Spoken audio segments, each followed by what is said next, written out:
in the heart of northeastern Africa. Egypt, a millennia-old civilization, was living a peculiar phase of its long history in the 1st century BCE. It was no longer the land of native pharaohs, but a kingdom governed by the Ptolemaic dynasty, descendants of Ptolemy I Sota, one of Alexander the Great's generals. Founded in 305 BCE, this Greek dynasty, with its capital in Alexandria, transformed Egypt into a vibrant center of Hellenistic culture, commerce, and knowledge, with its famous library and lighthouse. Alexandria, a cosmopolitan metropolis, was the jewel of the Ptolemaic kingdom, a bustling port that linked the Mediterranean to the east.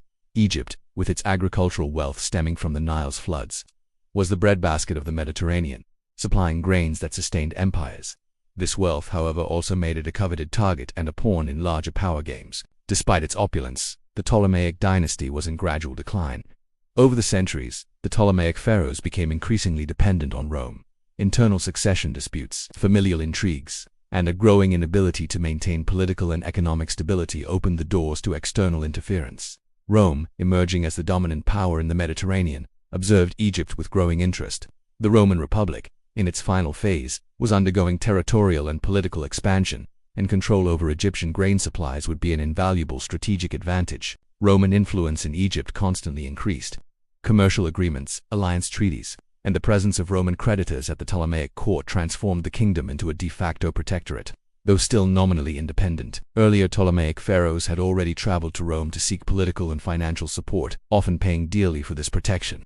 This dependence created a dangerous scenario. Egypt could not afford to irritate Rome, but it also could not fully submit without losing its sovereignty. Internal instability intensified. Kings were deposed, intrigues were common, and the dynasty became a shadow of its former self. Egyptian society was a complex mixture of native Egyptians, Greeks, Jews, and other ethnicities, and tensions among these groups were palpable. Royal power, in turn, became increasingly isolated in its Greek court, losing touch with the majority population. It was in this crucible of past glory, coveted wealth, and growing fragility that the figure of the last Ptolemaic pharaoh emerged. An inevitable confrontation would arise between the ancient kingdom of the Nile and the rising power of the Tiber. Rome, with its insatiable ambition for power and resources, was ready to extend its grasp over the last great independent Hellenistic kingdom. Egypt, once the master of its own destiny, would now hang in the balance of Roman politics and the desperate choices of its final queen. In the turbulent scenario of declining Ptolemaic Egypt, the most fascinating and enigmatic figure of the dynasty emerged. Cleopatra VII Cleopatra, born in 69 BCE, she was not the mythical beauty portrayed in Hollywood, but possessed a sharp intelligence, undeniable charisma, and extraordinary political and linguistic abilities. She spoke several languages fluently, including Egyptian, which was rare for a Ptolemy, and was a master of oratory and diplomacy. Her objective was singular: to restore Egypt's glory and protect it from the growing shadow of Rome. Cleopatra's life was marked by intrigue from the start. She ascended to the throne at 18 years old, in 51 BCE, ruling alongside her younger brother, Ptolemy XIII, according to Ptolemaic tradition. However, sibling rivalry was fierce, culminating in a civil war. It was at this moment of extreme fragility that Cleopatra's destiny intersected with that of one of Rome's most powerful men, Julius Caesar. In 48 BCE, Caesar arrived in Alexandria, pursuing his rival Pompey. Cleopatra, exiled and seeking support, orchestrated her famous dramatic entrance, being delivered to Caesar rolled in a rug. This encounter marked the beginning of a strategic alliance and a passionate romance. Caesar saw in Cleopatra a shrewd leader, capable of stabilizing Egypt, a vital kingdom for Rome's grain supply. Cleopatra, in turn, saw in Caesar the necessary protector to secure her throne and her country's independence. The relationship between Cleopatra and Caesar produced a son, Caesarion, Ptolemy XV Caesar, further consolidating the link between Egypt and Roman power. Cleopatra's presence in Rome, around 46 to 44 BCE, and Caesar's adoration for her caused discomfort among the conservative Roman elite, who viewed this foreign influence with suspicion. However, Caesar's death in 44 BCE left Cleopatra in a dangerous position. With Caesar's death, Rome plunged into a new civil war between Caesar's heirs, Octavian and Mark Antony. Cleopatra, with her political sagacity, recognized that her best path to Egypt's survival was to align herself with Mark Antony, the most influential and charismatic of the two generals in the East. Their first meeting, in 41 BCE in Tarsus, Cilicia, was legendary, with Cleopatra arriving in a richly adorned barge, dressed as the goddess Aphrodite. This encounter evolved into a deep romance and a powerful political partnership. Mark Antony, seduced by Cleopatra's intelligence and charm, and attracted by Egypt's wealth, became her partner in the quest for power. They formed an alliance that directly challenged Octavian in the Roman political arena. Cleopatra used Egyptian wealth to finance Antony's campaigns, and in return, Antony granted her vast territories in the eastern Mediterranean, aiming to restore the old Ptolemaic Empire. The couple had ambitions to create a new dynasty, with Caesarion and the children of Antony and Cleopatra, that would rule the East, in opposition to Rome. This union, seen by Octavian as a betrayal of Rome and a threat to his own ambition, was the catalyst for the final confrontation that would decide Egypt's fate. The alliance between Mark Antony and Cleopatra, ostensibly a pact of love and power, was seen by Octavian as a direct threat to the Roman Republic and his own ascent. Octavian's propaganda in Rome painted Antony as a traitor, a man bewitched by a foreign queen who intended to transfer Rome's capital to Alexandria and subjugate the Roman world to Egypt. This rhetoric inflamed the Senate and the Roman people against Antony and Cleopatra, thus paving the way for war. The climax of this rivalry between Caesar's two heirs occurred at the Battle of Actium, a decisive naval confrontation fought on September 2, 31 BCE, off the western coast of Greece. In the Ionian Sea, Antony and Cleopatra gathered a vast fleet with about 500 ships, including large and heavy Egyptian warships. Octavian, in turn, commanded a slightly smaller but more agile and well-trained fleet, under the leadership of his naval genius, Marcus Vipsanius Agrippa. Antony's strategy was controversial.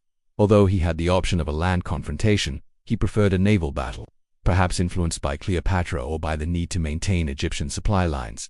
The day of the battle was chaotic. Antony and Cleopatra's ships, being larger and slower, were outflanked and outmaneuvered by Agrippa's fleet. At the height of the combat, when the battle was still undecided, Cleopatra, aboard her flagship, made a surprising and fatal decision. She ordered her Egyptian fleet, about 60 ships, to break through the battle lines and flee towards Egypt. The exact reason for Cleopatra's retreat is still debated by historians. Some suggest it was a predetermined plan to escape the encirclement, while others see it as an act of cowardice or despair. Mark Antony, seeing Cleopatra's escape, inexplicably abandoned his own troops and the battle to follow the queen. This mass desertion completely demoralized the rest of his naval and land forces, which were quickly defeated or surrendered to Octavian. The Battle of Actium was a crushing victory for Octavian, who not only destroyed Antony's military power but also eliminated his main political rival. The defeat at Actium was the fatal blow for Antony and Cleopatra. They fled to Egypt, with Octavian in pursuit. The final campaign lasted almost a year. In 30 BCE, Octavian arrived in Egypt, invading the country and besieging the capital, Alexandria. Antony's last forces, demoralized and hopeless, were quickly subdued. The tragedy reached its peak. Mark Antony, upon receiving false news about Cleopatra's death, committed suicide by stabbing himself. He died in the arms of his beloved queen. Cleopatra, in turn, tried to negotiate with Octavian, seeking to preserve her kingdom for her children, or at least the life of Caesarion, her son, with Julius Caesar. Octavian, however, had no intention of allowing anyone from Caesar's or Antony's lineage to remain a threat.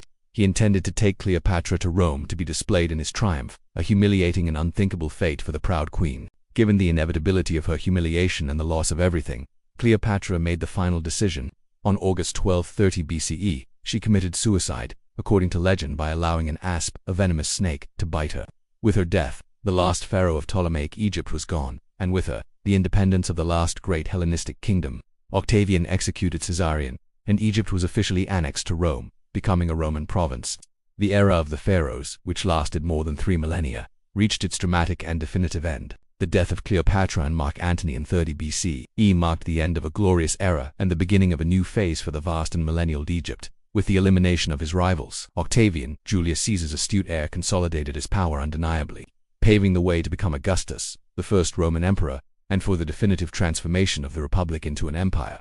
Egypt, the last great Hellenistic kingdom to maintain its independence, was officially annexed to Rome, but not as an ordinary province. Given its immense wealth and vital strategic importance, Egypt was treated as a personal domain of the emperor, a direct possession of the Roman head of state. Egypt quickly became the granary of Rome. Its vast and fertile lands, annually fertilized by the Nile's floods, produced a colossal quantity of grains, crucial for feeding Rome's growing population, and later, the legions spread throughout the empire. The constant flow of Egyptian wheat was of great importance for Roman economic and social stability.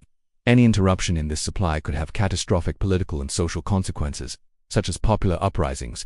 For this strategic reason, the province of Egypt was governed by an equestrian prefect, appointed directly by the emperor, not by the Senate, and high-ranking Roman senators were strictly forbidden from visiting Egypt without special imperial permission, a clear sign of the region's extreme sensitivity and strategic importance to the crown. Under Roman rule, Egypt experienced a period of relative internal peace and considerable economic prosperity. Although native Egyptians continued to be a subjugated and often exploited population, The Roman administration was remarkably efficient and relentless in its focus on extracting the country's vast resources for Rome's benefit.